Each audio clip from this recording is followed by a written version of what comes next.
اور جب میرے بندے آپ سے میرے بارے میں سوال کریں تو کہہ دیجئے بے شک میں قریب ہوں، میں پکارنے والے کی پکار کا جواب دیتا ہوں جب وہ مجھے پکارے۔ تو ان کو چاہیے کہ یہ میرا حکم مانیں اور مجھ پر ایمان رکھیں تاکہ وہ ہدایت پائیں۔ فاستغفروه ثم توبوا إليه إن ربي قريب مجيب۔ سو اس سے بخشش مانگو پھر اس کی طرف پلٹ آؤ، یقیناً میرا رب قریب ہے، قبول کرنے والا ہے۔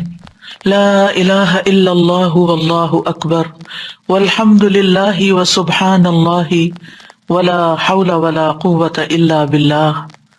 اللہم صل علی محمد وعلی آل محمد کما صلیت علی ابراہیم وعلی آل ابراہیم انک حمید مجید۔ اللہم بارک علی محمد وعلی آل محمد کما بارکت علی ابراہیم وعلی آل ابراہیم انک حمید مجید۔ پروگرام قریب مجیب کے سلسلے میں آج ہم قرض کی ادائیگی کی دعاؤں کے بارے میں پڑھیں گے۔ اس سے پہلے ہم نے غم اور پریشانی اور مصیبت سے بچنے کی دعائیں پڑھی تھی۔ انسانی غموں میں سے ایک بڑا غم قرض کا غم ہوتا ہے۔ قرض ایک مصیبت ہے جس سے چھٹکارا پانا انسانی صحت کے لیے بہت ضروری ہے، اس کے دین اور ایمان کی حفاظت کے لیے بڑا ضروری ہے، اس کی آخرت کی نجات کے لیے بڑا ضروری ہے۔ اس لیے انسان کو حد الوسع کوشش کرنی چاہیے کہ وہ کوشش کے علاوہ یعنی قرض کی ادائیگی کی کوشش کے ساتھ ساتھ اللہ تعالیٰ سے دعا بھی کرتا رہے۔ عمومی طور پر اگر دیکھا جائے تو مال اللہ کی نعمت ہے۔ مال کو اللہ تعالیٰ نے زندگی کے قیام کا ذریعہ بنایا ہے، اس پر انسانوں کی معیشت اور انسانوں کی مصلحتوں کا دار و مدار ہے۔ سورۃ الملک میں اللہ تعالیٰ فرماتے ہیں هو الذی جعل لکم الارض ذلولا فامشوا فی مناکبها وکلوا من رزقہ والیہ النشور۔ اللہ وہی ہے جس نے تمہارے لیے زمین کو تابع کر دیا، بس اس کے اطراف میں چلو اور اس کے رزق میں سے کھاؤ اور اسی کی طرف دوبارہ جی اٹھنا ہے۔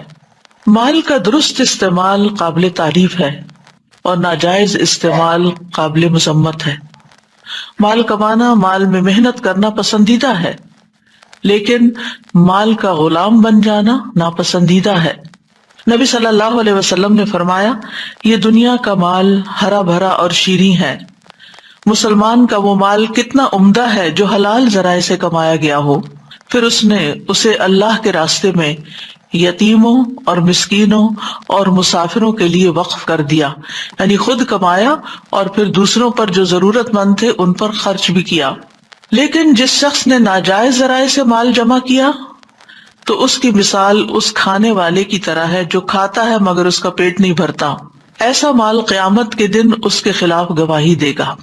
یعنی مال انسان اگر صحیح طریقے سے کمائے اور صحیح جگہ پر خرچ کرے تو بہت بڑے فائدوں کا حامل ہے، اور اگر غلط طریقے سے حاصل کرتا ہے اور غلط جگہ پر خرچ کرتا ہے تو بہت بڑے وبال کا ذریعہ بھی ہے۔ جہاں تک قرض کا تعلق ہے تو اللہ تعالیٰ نے قرض کے لین دین کو مباح قرار دیا ہے، یعنی جائز ہے، کیونکہ انسان کبھی مال کا محتاج ہوتا ہے، اسے اپنے لیے یا اپنے اہل و عیال کے لیے یا کاروبار کے لیے قرض کی ضرورت پیش آ جاتی ہے، تو اس لیے ہمارے دین نے اس چیز کو جائز قرار دیا کہ انسان ایک دوسرے سے قرض کا لین دین کر سکے اور خصوصاً قرض لینے کی اجازت دے دی، لیکن اس کے ساتھ ساتھ اس کے شرائط اور اس کے آداب بھی متعین کیے کہ قرض دینے والے اور قرض لینے والے کو دینی اور دنیاوی خطرات سے محفوظ رکھا جا سکے۔ قرآن مجید میں قرض کے احکام کے بارے میں تفصیلی ہدایات سورۃ البقرہ کی آیت نمبر 282 میں آتی ہیں، جو ایک طویل آیت ہے۔ اس میں اللہ تعالیٰ نے تمام احکامات واضح کر دیے ہیں کہ اس سلسلے میں کیا کرنا چاہیے اور کیا نہیں کرنا چاہیے۔ یا ایھا الذین آمنوا اذا تداینتم بدین الی اجل مسمى فاکتبوہ، اے لوگو جو ایمان لائے ہو، جب تم ایک مقرر وقت تک کے لیے آپس میں قرض کا لین دین کرو تو اسے لکھ لیا کرو۔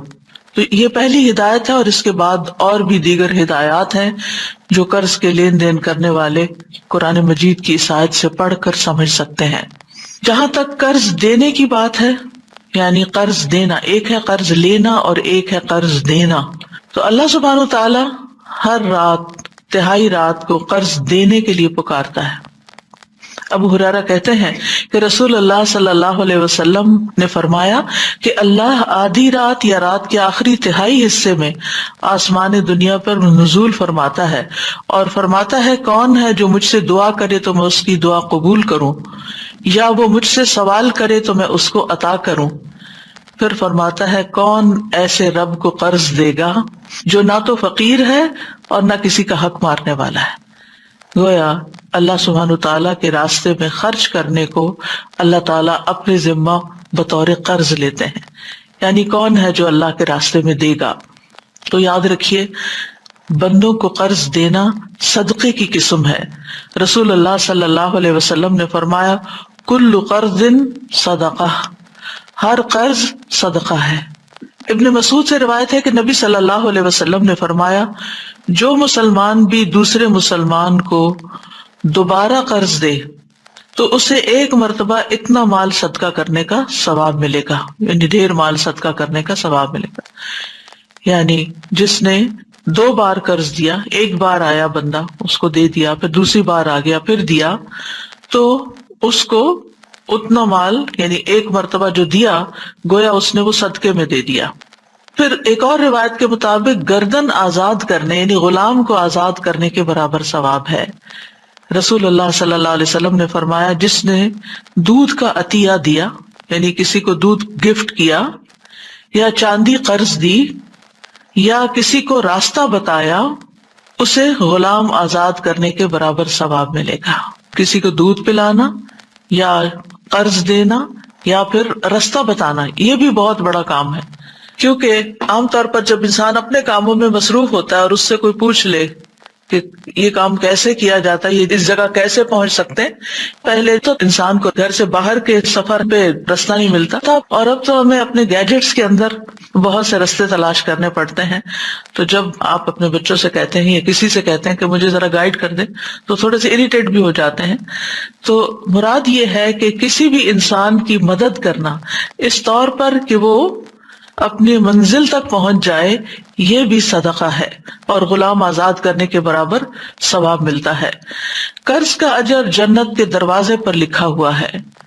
ابو امامہ سے روایت ہے کہ رسول اللہ صلی اللہ علیہ وسلم نے فرمایا ایک آدمی جنت میں داخل ہوا، وہ کیا دیکھتا ہے کہ اس کے دروازے پر لکھا ہوا ہے کہ صدقہ کا ثواب 10 گنا اور قرض کا ثواب 18 گنا ہے، اور یہ ڈیپینڈ کرتا ہے کہ کس نیت اور کتنے اخلاص کے ساتھ دیا، پھر اس کے مطابق زیادہ کم بھی ہو جاتا ہے۔ اس کی بنیادی وجہ کیا ہے؟ کیونکہ صدقہ تو انسان اپنے دل کی خوشی کے ساتھ دیتا ہے، یعنی صدقہ کرنے کے لیے آپ کو کوئی مجبور نہیں کرتا، اور جتنا آپ کے پاس ہوتا ہے خاموشی کے ساتھ آپ صدقہ کر دیتے ہیں اور آپ کو ایک عجب طرح کی خوشی ہوتی۔ لیکن جب کوئی قرض مانگنے آتا ہے، کوئی قرض کا سوال کر بیٹھتا ہے، تو انسان کا دل کچھ نہ کچھ ضرور تنگ پڑتا ہے کہ اب میں اپنی ضروریات میں سے نکال کر اپنا مال اس کو دے دوں، مجھے کیا ملے گا؟ اسی لیے آپ دیکھیے کہ سود کی لعنت ایجاد ہوئی کہ میں نے اگر اپنا مال کسی کو دیا ہے تو مجھے دنیا میں ہی انسٹنٹ اس کا فائدہ ملنا چاہیے، یہیں پر مجھے اس کے اوپر کچھ نہ کچھ پرسنٹیج واپس ملنی چاہیے، اور اس چیز کو ریجیکٹ کیا گیا، اس کو ناپسندیدہ قرار دیا گیا، اس کو حرام قرار دیا گیا۔ تو بہرحال آج ہم انشاءاللہ پڑھیں گے وہ دعا جو قرآن مجید میں بھی آتی ہے اور اس کا کچھ حصہ سنت سے بھی ہے، جس کے پڑھنے سے قرض ادا ہو جاتا ہے۔ ارشاد باری تعالیٰ ہے قل اللهم مالك الملك تؤتي الملك من تشاء وتنزع الملك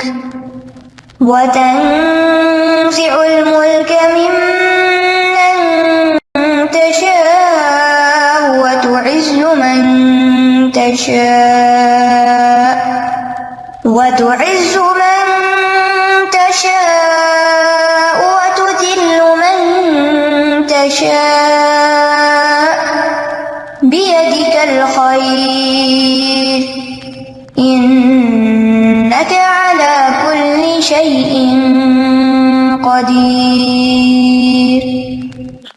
آیت کے آخر میں آتا ہے رحمان الدنیا والآخرہ ورحیمہما تعطیہما من تشاء وتمنع منہما من تشاء ارحمنی رحمتا تغنینی بہا عن رحمت من سواک. یہ دعا کا حصہ ہے جو آیت کے آگے لگایا گیا ہے. اس سلسلے میں جو روایت آتی ہے وہ یہ حضرت انس سے روایت ہے کہ رسول اللہ صلی اللہ علیہ وسلم نے حضرت معاذ سے فرمایا کیا میں تمہیں ایسی دعا سکھا دوں کہ جس کے ساتھ تم دعا کرو اگر تم پر احد پہاڑ کے برابر بھی قرضہ ہو تو اللہ اسے تم سے ادا کر دے گا. اے معاذ یہ دعا پڑھو. اور اس کے بعد یہ پوری دعا اللہم مالک الملک سے لے کر ان رحمت من سواک تک نبی صلی اللہ علیہ وسلم نے ان کو سکھائی. جہاں تک اس آیت کا تعلق ہے تو اللہ سبحانہ وتعالی اس آیت میں اپنی بے پناہ قوت اور قدرت کا اظہار کرتے ہیں. یہ اللہ تعالیٰ کا ایک تعارف بھی ہے کہ ہر قسم کی بادشاہت اللہ کے لیے ہے.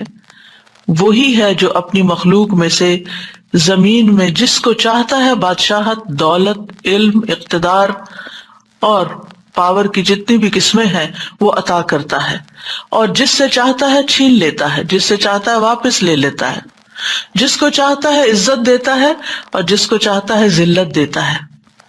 خیر کے سارے خزانوں کا مالک وہی ہے.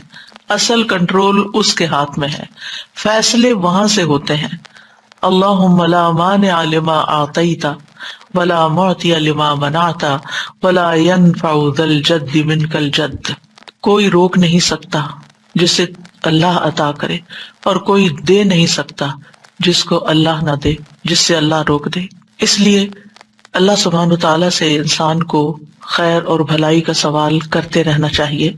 اور اگر انسان قرض جیسی مصیبت میں پھنس گیا ہے تو اللہ تعالیٰ کی ان صفات کا واسطہ دے کر، ان کو وسیلہ بنا کر اللہ تعالیٰ سے دعا کرنی چاہیے.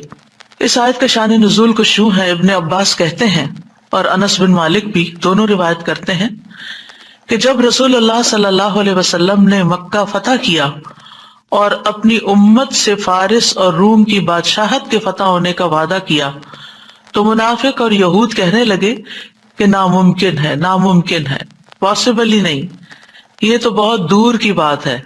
یعنی مکہ ابھی فتح ہوا ہے اور خوشخبری دی جا رہی ہے کہ روم اور فارس فتح ہو جائیں گے. محمد کیسے فارس اور روم کی بادشاہت کر سکتے ہیں؟ فارس اور روم والے تو ان سے بہت زیادہ طاقتور ہیں، بہت مضبوط ہیں. کیا محمد صلی اللہ علیہ وسلم کے لیے مکہ اور مدینہ کافی نہیں، یہاں تک کہ وہ فارس اور روم کی بادشاہت کی توقع لگا رہے ہیں؟ اس پر اللہ سبحانہ وتعالیٰ نے یہ آیت نازل فرمائی کہ یہ تو اللہ کے فیصلے ہیں، جس کو چاہے بادشاہت عطا کرے اور جس سے چاہے وہ چھین لے. یعنی انسان اپنی سوچ میں بہت لمیٹڈ ہے، بہت محدود ہے، بہت چھوٹی سوچ ہے، اس میں ابنڈنس نہیں ہے. لیکن اللہ سبحانہ وتعالیٰ کے خزانے تو کہیں وسیع ہیں، وہ تو جو چاہے کر سکتا ہے، جس کو جتنا چاہے عطا کر سکتا ہے. تو اس لیے جب بھی انسان کے دل پر کوئی ایسی گھبراہٹ چھانے لگے، چاہے مال سے متعلق ہو، چاہے کسی اور انسان کے مسئلے سے متعلق ہو، تو اس وقت انسان اللہ تعالیٰ کی ان صفات کا واسطہ دے کر دعا کرے.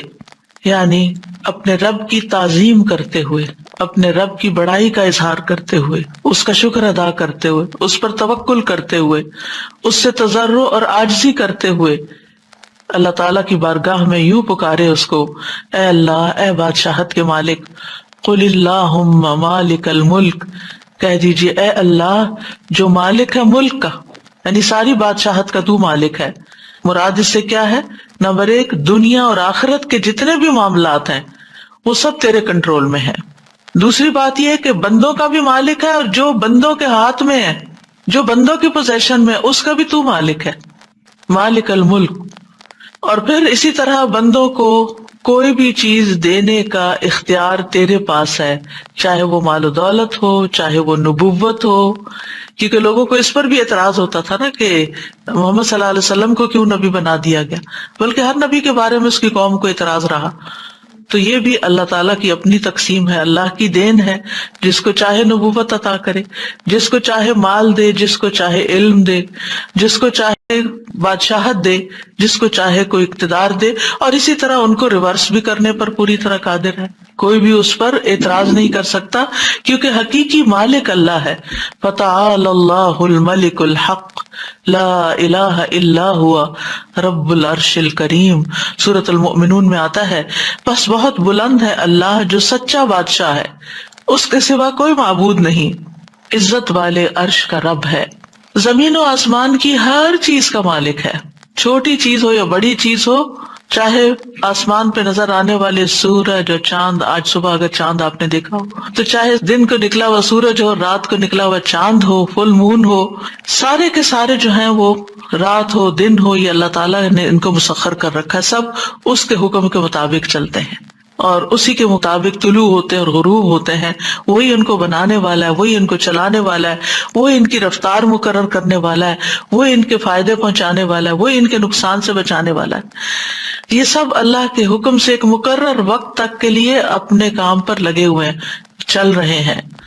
اور پھر ذالکم اللہ ربکم لہ الملک، یہ ہے اللہ تمہارا رب جس کے لیے ساری بادشاہت ہے. اسی طرح سورۃ یاسین میں آتا ہے فسبحان الذی بیدہ ملکوت کل شیء والیہ ترجعون. پاک ہے وہ ذات جس کے ہاتھ میں ہر چیز کی حکومت ہے اور اسی طرح تم اس کی طرف لوٹائے جاؤ گے. زندگی اور موت کا مالک بھی وہی ہے. لہ ملک السماوات والارض یحیی ویمیت وہو علی کل شیء قدیر. آسمانوں اور زمین کی بادشاہت اسی کے لیے ہے، وہی زندہ کرتا ہے، وہی موت دیتا ہے، اور وہ ہر چیز پر پوری قدرت رکھتا ہے. یعنی اگر وہ فیصلہ کر لے زندگی دینے کا تو کوئی موت نہیں دے سکتا، اور اگر اس نے زندگی ختم کرنے کا فیصلہ کر لیا تو دنیا بھر کے ڈاکٹرز بھی مل کر کسی کو موت کے منہ سے نہیں بچا سکتے. اس معاملے میں بھی پورا اختیار اللہ سبحانہ و تعالیٰ ہی کا ہے. پھر رزق کا مالک بھی وہی ہے، ہمارے جسم کا مالک بھی وہی، آنکھ، کان، دل، دماغ، سب کچھ. اللہ تعالیٰ فرماتے ہیں قل من یرزقکم من السماء والارض، ان سے پوچھئے کون ان کو رزق دیتا ہے آسمانوں اور زمین سے. ام من یملک السمع والابصار، کون ہے جو سمع اور بصر کا مالک ہے؟ وہی مالک ہے.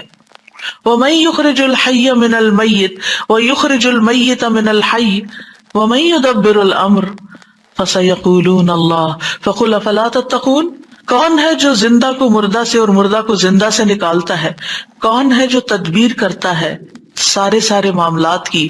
وہ ضرور کہیں گے کہ اللہ. تو کہہ دیجئے کیا پھر تم ڈرتے نہیں ہو؟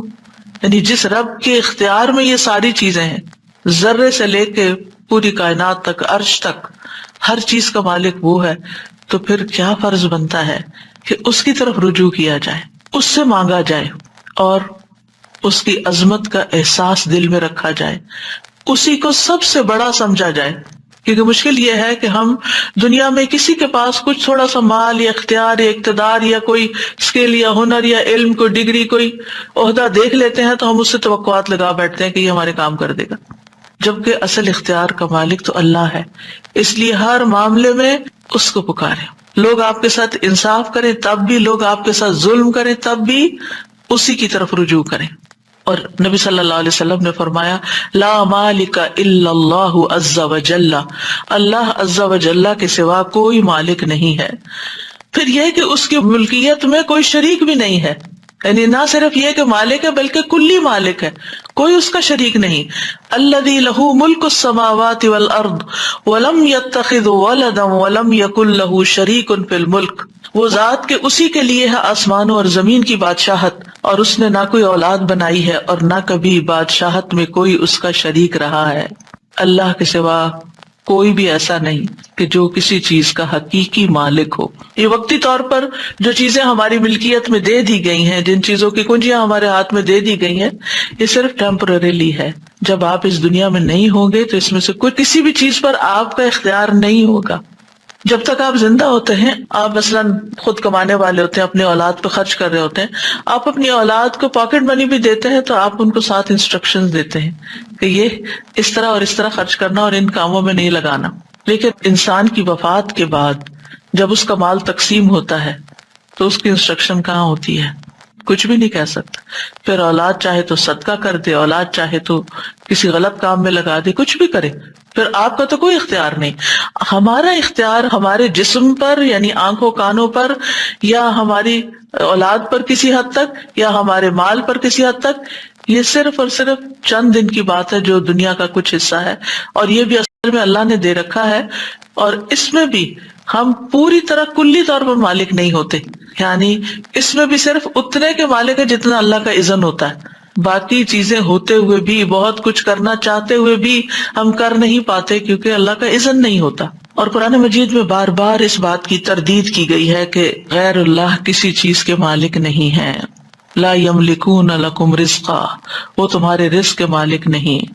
لا یملکون مثقال ذرۃ فی السماوات ولا فی الارض، وہ آسمان و زمین میں ذرے کے برابر بھی کسی چیز کے مالک نہیں. اب یہ ہے کہ اللہ سبحانہ وتعالیٰ کے مالک ہونے کا تقاضا کیا ہے کہ ہم اس کو مالک سمجھیں، اس کی طرف رجوع کریں، اس سے دعا کریں، اپنی محتاجی اور فقر کا اظہار اس کے سامنے کریں. نبی صلی اللہ علیہ وسلم نے فرمایا جب رات کا ایک تہائی حصہ گزر جاتا ہے تو اللہ تعالیٰ آسمانی دنیا پہ نزول فرماتے ہیں اور اعلان کرتے ہیں میں ہوں بادشاہ، میں ہوں بادشاہ، کون ہے جو مجھ سے دعا کرے کہ اسے قبول کر لوں، کون ہے جو مجھ سے سوال کرے کہ میں اس کو عطا کر دوں، کون ہے جو مجھ سے بخشش طلب کرے تو میں اسے بخش دوں. اور یہ اعلان مسلسل طلوع فجر تک ہوتا رہتا ہے، یعنی جب تک فجر کی اذان نہیں ہو جاتی یہ اعلان ہوتا رہتا ہے. اب یہ ہم پر ہے کہ ہم کتنا مانگتے ہیں. اور آج کل کتنا اچھا موقع ہے، ہر کوئی سحری کے لیے اٹھتا ہے، تو اس وقت یہ دعائیں تو کم از کم کر لیں. کوئی حاجت ہے تو مانگ لیں، کون ہے جو مجھ سے سوال کرے تو میں اسے عطا کر دوں، کیا چاہیے مانگو عطا کروں، کون ہے جو مجھ سے بخشش مانگے تو میں اسے بخش دوں. کیونکہ رات کا آخری حصہ وَبِالْأَسْحَارِ هُمْ يَسْتَغْفِرُونَ گناہوں کی بخشش مانگنے کے لیے ہوتا ہے. یعنی یہ دو خاص چیزیں. اور پھر عمومی دعا، کون ہے جو مجھ سے دعا کرے تو میں اسے قبول کر لوں، یعنی کوئی بھی دعا جو آپ کریں. پھر فرمایا تؤتی الملک من تشاء وتنزع الملک ممن تشاء، تو جس سے چاہتا ہے بادشاہ دیتا ہے اور جس سے چاہتا ہے چھین لیتا ہے. اس میں بادشاہت کی تمام اقسام موجود ہیں، یعنی عقل کی بادشاہت، صحت کی بادشاہت، اخلاق حسنہ کی بادشاہت، حکم کو جاری کرنے اور قدرت کی بادشاہت، محنت کی بادشاہت، سرمایوں کی ملکیت کی بادشاہت، ہر طرح کی بادشاہت، ہر طرح کا ملک، یعنی ہر طرح کی کنٹرول جس کو کہتے ہیں نا، یہ سب شامل ہے. اللہ سبحانہ وتعالیٰ ہمیں عطا کرتا ہے، تؤتی الملک دیتا ہے، ہمیں کلی مالک نہیں بناتا، دیا ہے اس نے، رکھو امانت ہے.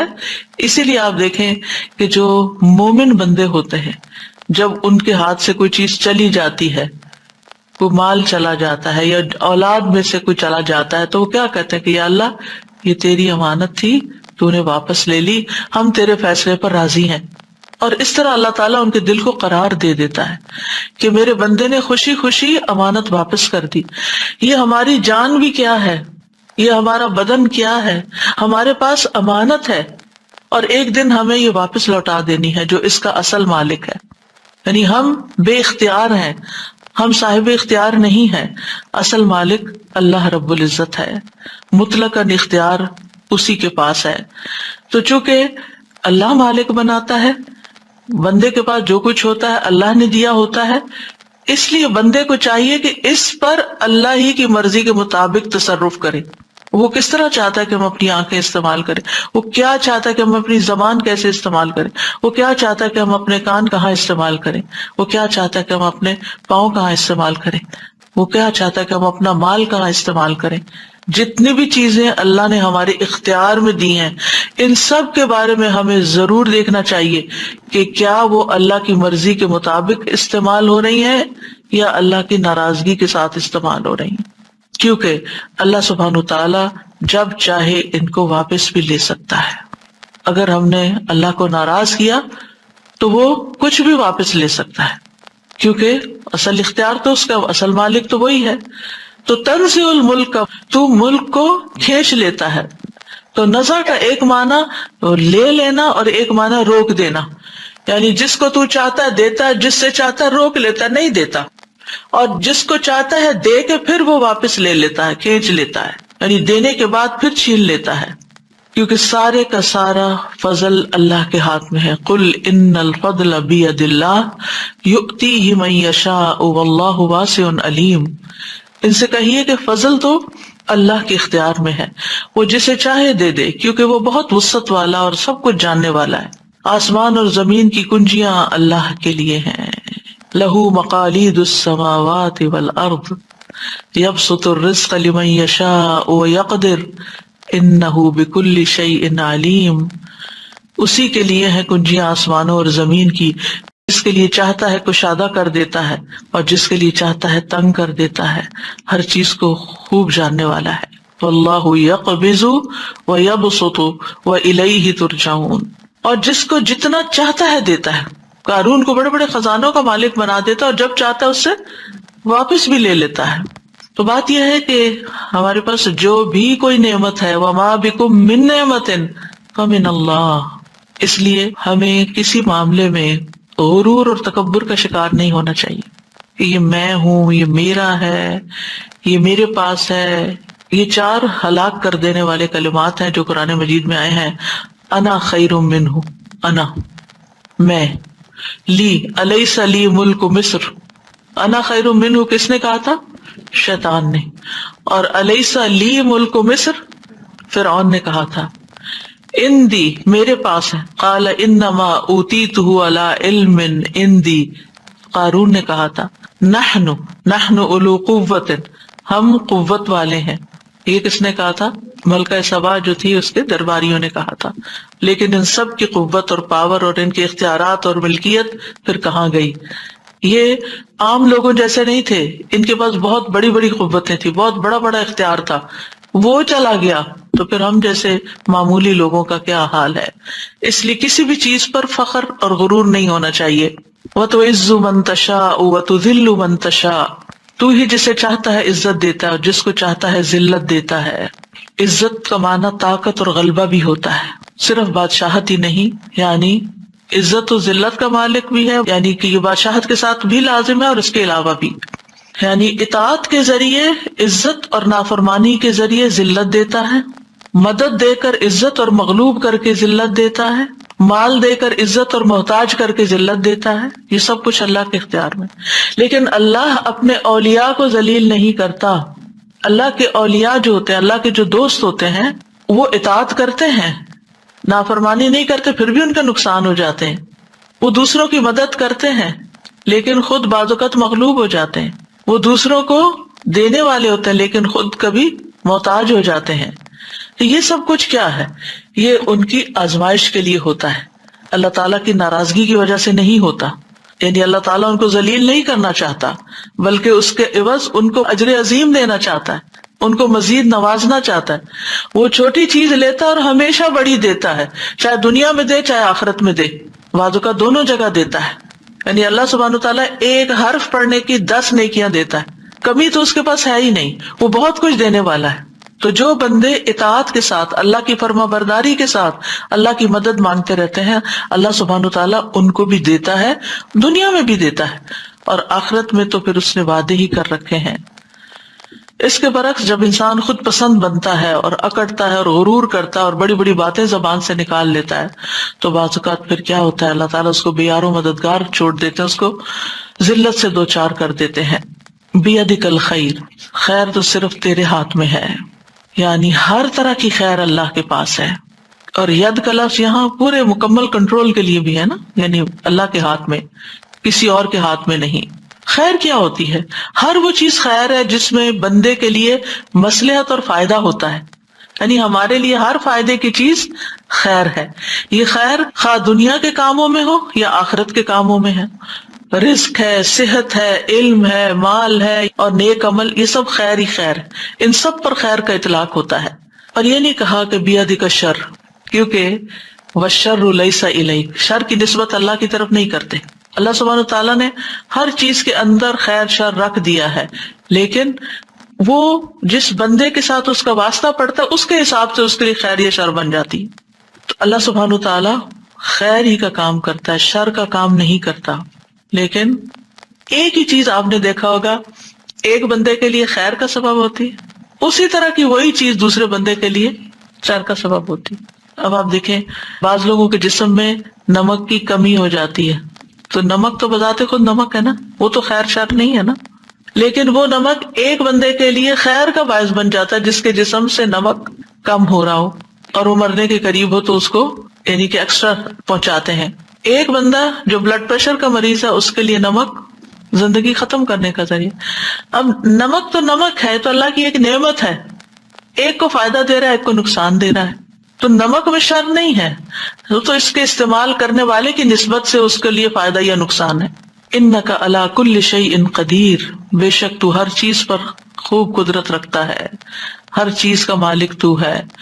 تو پھر جب ہر چیز پر قادر وہ ہے تو ہمیں اپنے معاملات اللہ کے سپرد کر دینے چاہیے، اور پھر اس بات پر پورا یقین رکھنا چاہیے کہ سارے اختیارات، ہر قسم کی بھلائی اس کے ہاتھ میں ہے اور کمال قدرت کا مالک ہے. اس لیے اپنے قرضوں کی ادائیگی میں بھی، مالی مشکلات میں بھی اسی کی طرف رجوع کرنا چاہیے اور اس سے دعا کرنی چاہیے. یعنی انسان کوشش تو کرتا ہے لیکن بعض اوقات کوششیں کسی نتیجے پر نہیں پہنچتی، یا یہ کہ وہ کوشش اس حد تک نہیں ہو پاتی باوجود کوشش کے جو ضروری ہوتی ہے، جو مطلوبہ ہوتی ہے. مثلاً آپ کو اگر اس چھت پہ چڑھنا ہے تو اس کے لیے اتنی سیڑھیاں آپ کو چاہیے جو چھت تک لے جائے. اگر آپ کی سیڑھی آدھے راستے تک جاتی ہے تو پھر کیا ہوگا؟ آپ چڑھ کے کھڑے رہیں، آپ اوپر نہیں چڑھ سکتے. تو اسی طرح بعض اوقات انسان کے اوپر بہت بڑا قرضہ ہوتا ہے، بہت بڑی ذمہ داری ہوتی ہے. وہ جتنا بھی کما لے، وہ جتنی بھی محنت کر لے، وہ 2 3 جابز کر لے، وہ اس قابل نہیں ہوتا کہ وہ اپنا قرض ادا کر سکے، اپنا فرض پورا کر سکے. اس کو ضرورت ہوتی ہے کہ وہ اللہ سے مانگے، پھر اللہ تعالیٰ غیب سے اس کے لیے ایسے اسباب فراہم کر دے کہ جہاں اس کی سوچ بھی نہ جاتی ہو. یہ ہے دعا کا کام. جہاں تک قرض کا تعلق ہے تو قرض لینے سے حتی الامکان بچنا چاہیے. ہر معاملے میں انسان اللہ سے مدد مانگے، قرض سے بچے. طارق کہتے ہیں کہ انہوں نے ابن ابی اوفا سے سنا کہ ایک شخص کے بارے میں سوال کیا گیا کہ کیا وہ قرض لے کے حج کر سکتا ہے، قرض لے کے چلا جائے. انہوں نے کہا وہ اللہ سے رزق مانگے، قرض نہ مانگے. یعنی قرض نہ لے، اللہ سے رزق مانگے کہ اللہ اتنی وسعت پیدا کر دے کہ وہ حج کر سکے. آج سے آپ یوں کہ 100 سال پہلے یا 50-60 سال پہلے لوگ صرف وہ خریدتے تھے جو ان کے پاس ہوتا تھا، اور شدید ضرورت جب پیش آتی تھی، کوئی اچانک بیماری آ گئی یا کوئی اور مصیبت آ گئی تو وہ قرض لے لیا کرتے تھے. صرف اس وقت قرض لیا جاتا تھا جب شدید ضرورت ہوتی تھی، لیکن اس وقت ہر بندے کو قرض لینے پر ابھارا جاتا ہے. کریڈٹ کارڈ کی شکل میں آپ دیکھیں کہ ہر شخص کسی نہ کسی طرح قرض کے تلے ہوتا ہے. آپ کے ہاتھ میں کچھ بھی نہیں ہے اور آپ چیز خریدے جا رہے ہیں تو گویا آپ قرض پر ہی ایک طرح سے خرید رہے ہیں. اور پھر اگر آپ اس لمیٹڈ عرصے میں مقرر تاریخ تک وہ قرض ادا نہیں کرتے تو پھر آپ کے اوپر کیا آ جاتا ہے؟ سود آ جاتا ہے. اور اس طرح آپ دیکھیں کہ بعض لوگ صرف خواہشات پوری کرنے کی، ان کی ضرورت نہیں ہوتی چیزیں، چونکہ آسان ہے اس چیز کا حاصل کرنا. یعنی اس وقت دنیا میں بہت سارے لوگ ایسے ہیں کہ جو وہ کچھ اپنے پاس رکھتے ہیں جن کے وہ حقیقی مالک نہیں ہیں، وہ ان کی پوزیشن میں نہیں ہے چیزیں، وہ سب قرض پر لی ہوئی ہیں، اور قرض اتنا زیادہ کہ سب کچھ بیک وقت دینے کی بھی ہمت استطاعت نہیں ہے. تو آپ دیکھیے کہ بلا وجہ ایسی چیزیں خریدنا اور اپنے آپ کو قرض تلے رکھنا یہ ناپسندیدہ ہے. ابن ابی اوفا سے سوال کیا کہ ایک شخص حج کے لیے قرض لے سکتا ہے یا نہیں، تو انہوں نے کہا کہ نہیں. یعنی حج کس پر فرض ہے؟ جس کے پاس وسعت ہے. اس پر تو فرض ہی نہیں جس کے پاس وسعت نہیں. وہ قرض لے کر کیوں حج کرنا چاہتا ہے؟ قرض لینا دراصل اپنے آپ کو امن سے نکال کر خوف میں مبتلا کرنا ہے. چاہے آپ کے بینک میں پیسے ہوں اور آپ سمجھتے ہو کہ آپ کا ڈیٹ جلدی ادا ہو جائے گا، لیکن پھر بھی جو آپ کے ہاتھ میں ہے وہاں سے خریداری کریں بنسبت اس ذریعے کے کہ جو آپ کے ہاتھ میں نہیں اور آپ قرض لے کے خریداری کریں اور پھر آپ کا قرض چکایا جائے. عقبہ بن عامر کہتے ہیں کہ رسول اللہ صلی اللہ علیہ وسلم نے فرمایا اپنے آپ کو پرامن ہونے کے بعد خطرے میں مبتلا نہ کیا کرو. لوگوں نے پوچھا یا رسول اللہ صلی اللہ علیہ وسلم وہ کیسے؟ فرمایا قرض لے کر. یعنی جب آپ قرض لیتے ہیں، چاہے آپ کہیں یا نہ کہیں، آپ کے اوپر ایک سٹریس ضرور آتا ہے. آج کی زندگی میں بہت کچھ انسان کے پاس نعمتوں کی فراوانی ہوتے ہوئے بھی وہ سٹریس کا شکار کیوں ہے؟ اپنے لائف سٹائل کی وجہ سے، کہ وہ قرض کے لین دین کو آسان سمجھتا ہے۔ جو شخص قرض سے پاک ہو اس کے لیے جنت کی ضمانت ہے، یعنی ایسی زندگی گزارو کہ جس میں قرض نہ ہو۔ نبی صلی اللہ علیہ وسلم نے فرمایا، جس شخص کی روح جسم سے اس حال میں جدا ہو کہ وہ 3 چیزوں سے بری ہو، یعنی 3 چیزیں اس کے اندر نہیں، وہ جنت میں داخل ہوگا۔ نمبر 1 تکبر نہیں اس کے دل، اپنے آپ کو کوئی چیز نہیں سمجھتا۔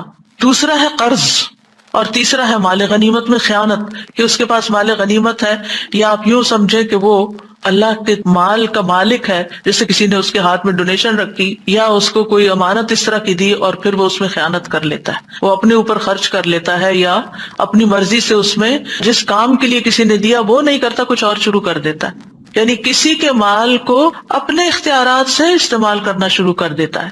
تو جو شخص ان 3 چیزوں سے پاک ہوگا اس کے لیے جنت کی ضمانت ہے۔ لہٰذا قرض میں زندگی بسر نہ کرے انسان۔ ہاں، اگر کسی کے پاس کوئی شرعی مقصد ہو تو اس کے لیے قرض لینے کا جواز ہو سکتا ہے، یعنی شرعی طور پر ضرورت مند ہے۔ رسول اللہ صلی اللہ علیہ وسلم نے فرمایا، اللہ قرض لینے والے کے ساتھ ہے یہاں تک کہ وہ اپنا قرضہ ادا کر دے، بشرطے کہ قرضہ ایسے مقصد کے لیے نہ ہو جو اللہ کو ناپسند ہے۔ راوی کہتے ہیں کہ عبداللہ بن جعفر اپنے خزانچی سے فرماتے تھے کہ جاؤ اور میرے لیے قرضہ لاؤ، اس لیے کہ مجھے ناپسند ہے کہ میں ایک رات بھی ایسی گزاروں مگر یہ کہ اللہ میرے ساتھ ہو۔ جب سے میں نے اللہ کے رسول صلی اللہ علیہ وسلم کی یہ حدیث سنی، یعنی اگر کسی نے جائز مقصد کے لیے قرض لے رکھا ہے تو اللہ تعالیٰ اس کی مدد کرے گا، اس کا قرضہ بھی اترے گا اور اللہ اس کے ساتھ ہے۔ اور یہ کون شخص ہے؟ جو واقعی شدید ضرورت مند ہے، حقیقی معنوں میں ضرورت مند ہے۔ اس سلسلے میں ایک اور بات بھی یاد رکھیے کہ بعض اوقات آپ کو اپنی ذاتی ضرورت کے لیے قرض نہیں لینا ہوتا، لیکن آپ کے سامنے کوئی ایسا شخص آ جاتا ہے جو انتہائی شدید حاجت کا شکار ہے اور آپ خود کچھ نہیں کر سکتے، تو آپ کسی سے قرض لے کر اس کی مدد کر سکتے ہیں، کیونکہ اس کو کوئی قرضہ نہیں دے گا، لیکن آپ کی چونکہ ایک ریلائبلٹی ہے، ٹرسٹ ہے لوگوں کو آپ پر، تو آپ کو کوئی دے دے گا تو آپ لے کر اس کی ضرورت پوری کر دیں اور پھر آپ اپنا قرضہ ادا کرتے رہیں۔ بلال رضی اللہ عنہ سے مروی ہے کہ جب رسول اللہ صلی اللہ علیہ وسلم کے پاس کوئی انسان آتا، آپ اس کو ننگا دیکھتے، یعنی اس کے پاس پراپر ڈریس نہیں ہے، تو مجھے حکم کرتے، میں جاتا اور قرض لے کر اس کے لیے چادر خرید لاتا، اسے پہننے کے لیے دیتا اور اسے کھانا کھلاتا۔ یعنی یہ ایک جائز صورت ہے جس میں انسان ایسا کر سکتا ہے، لیکن وہ بھی ادائیگی کی نیت کے ساتھ۔ جہاں تک قرض کے آداب کا تعلق ہے تو قرض کے تمام لین دین میں مدتوں کی تحدید ضروری ہے کہ کتنے عرصے کے لیے قرض لیا جا رہا ہے، اوپن اینڈ نہیں ہونا چاہیے، 10 دن کے لیے دے دیں، 10 مہینے کے لیے دے دیں، 10 سال کے لیے دے دیں، تو ٹائم پیریڈ الی اجل مسمی۔ دوسری بات یہ کہ لیتے یا دیتے وقت اس کو لکھنا ضروری ہے۔ تیسری بات یہ کہ لکھنے والا عدل و انصاف کے ساتھ لکھے، کسی قرابت یا عداوت سے متاثر نہ ہو۔ چوتھی بات یہ ہے کہ قرض دار جب لوگوں کے حقوق کاتب کو لکھوائے تو اللہ سے ڈرے اور اس میں کبھی بیشی نہ کرے۔ نمبر 5، خرید و فروخت اور لین دین میں گواہ مقرر کرنا بہتر ہے، نہ ہو تو کوئی بات نہیں۔ نمبر 6، گواہ 2 مرد یا 1 مرد اور 2 عورتیں ہوں گی۔ 2 عورتیں کیوں؟ تاکہ ان پر ذمہ داری کم آئے، بوجھ کم پڑے۔ نمبر 7، جب گواہ کی ضرورت پڑے تو اس کو انکار نہیں کرنا چاہیے، اسے حاضر ہو جانا چاہیے گواہی دینے کے لیے۔ قرض واپس مانگنے والے کو اجازت ہے کہ وہ سختی کر سکتا ہے، سختی سے واپس مانگ سکتا ہے۔ ایک شخص نبی صلی اللہ علیہ وسلم کے پاس اپنے قرض کا تقاضا کرنے کے لیے آیا اور سخت گفتگو کرنے لگا، یعنی اپنی گفتگو میں وہ ہارش ہو گیا۔ آپ کے صحابہ غصے میں اس کی طرف بڑھے کہ تم اللہ کے رسول صلی اللہ علیہ وسلم کے ساتھ یہ معاملہ کر رہے ہو، لیکن رسول اللہ صلی اللہ علیہ وسلم نے فرمایا کہ اسے چھوڑ دو، کیونکہ جس کا کسی پر حق ہو تو وہ بات کہنے کا بھی حق رکھتا ہے۔ پھر آپ نے فرمایا اس کے قرض والے جانور کی عمر کا 1 جانور اسے دے دو۔ صحابہ نے عرض کیا یا رسول اللہ صلی اللہ علیہ وسلم، اس سے زیادہ عمر کا جانور تو ہے لیکن اس عمر کا نہیں ہے جتنا اس کو دینا بنتا ہے۔ آپ نے فرمایا اسے وہی دے دو، کیونکہ سب سے اچھا آدمی وہ ہے جو دوسروں کا حق پوری طرح ادا کرتا ہو۔ لیکن اگر کسی کے پاس مال ہے اور وہ قرض دینے میں ٹال مٹول کر رہا ہے، جان بوجھ کے نہیں دے رہا کہ میں تھوڑا اور انجوائے کر لوں کسی اور کے مال سے، تو یہ انتہائی غلط ہے۔ رسول اللہ صلی اللہ علیہ وسلم نے فرمایا قرض ادا کرنے میں مالدار کی طرف سے ٹال مٹول کرنا ظلم ہے، اور اگر تم میں سے کسی کا قرض کسی مالدار کے حوالے کیا جائے تو اسے قبول کرے، یعنی قرض خواہ کو کہا جائے کسی دوسرے نے میرا قرض دینا ہے، اس سے لے لو، تو وہ مان جائے اچھا ٹھیک ہے میں اس سے لے لیتا ہوں۔ قرض ادا کرنے کی قدرت ہونے کے باوجود اگر کوئی ٹال مٹول کرے تو سزا بھی دی جا سکتی ہے۔ رسول اللہ صلی اللہ علیہ وسلم نے فرمایا مالدار آدمی کا ٹال مٹول کرنا اس کی عزت کو حلال کر دیتا ہے، یعنی لوگ پھر اس پہ باتیں بنانے لگتے ہیں، اس کی سزا کو جائز کر دیتا ہے۔ ابن مبارک کہتے ہیں عزت حلال کرنے کا مطلب ہے کہ اس سے سخت کلامی کی جائے، اور سزا کا مطلب ہے کہ اس کو قید کر دیا جائے، یعنی اس پر کوئی عدالت کی طرف سے پھر پنشمنٹ دی جائے۔ قرض کو ہمیشہ اچھے طریقے سے ادا کرنا چاہیے۔ جابر بن عبداللہ کہتے ہیں میں نبی صلی اللہ علیہ وسلم کی خدمت میں حاضر ہوا، آپ اس وقت مسجد میں تشریف فرما تھے، آپ نے فرمایا پہلے 2 رکعت نماز پڑھ لو، اور میرا نبی صلی اللہ علیہ وسلم پر کچھ قرض تھا جسے آپ نے ادا کیا اور زیادہ دیا، یعنی جب آپ لوٹاتے تھے تو زیادہ دیتے تھے، کمی نہیں کرنی چاہیے۔ جس کا قرض دینا ہو اس کو ہدیہ نہیں دینا چاہیے، یعنی آپ اس کو گفٹ نہیں دے سکتے۔ مثلاً آپ نے کسی سے قرضہ لیا، قرضہ لوٹانے کی بجائے آپ اس کو گفٹ دے رہے ہیں، یہ درست نہیں، یہ سود ہوگا۔ سعید بن ابی بردہ اپنے والد سے روایت کرتے ہیں کہ میں مدینہ آیا تو میں نے عبداللہ بن سلام رضی اللہ عنہ سے ملاقات کی، انہوں نے کہا آؤ میں تمہیں ستو اور کھجور کھلاؤں گا، اور تم ایک مکان میں داخل ہو گئے جس میں رسول اللہ صلی اللہ علیہ وسلم بھی تشریف لے گئے تھے۔ پھر آپ نے فرمایا، یعنی کہ رسول اللہ صلی اللہ علیہ وسلم نے فرمایا، یعنی اور حدیث سنائی، تمہارا قیام ایک ایسے ملک میں ہے جہاں سودی معاملات بہت عام ہیں، اگر تمہارا کسی شخص پر کوئی حق ہو اور پھر وہ تمہیں ایک تن کے یا جو کے دانے یا گھاس کے برابر بھی ہدیہ دے، اسے قبول نہ کرنا کیونکہ یہ سود ہوگا، یعنی جس سے قرضہ لیا ہوا ہو اس کو گفٹ دینا سود بنتا ہے۔ اسی طرح ہمارا دین ہمیں یہ بھی سکھاتا ہے کہ کسی کے قرضے کی ذمہ داری لے لی جائے۔ کسی غریب نے قرضہ لیا، وہ نہیں ادا کر پا رہا،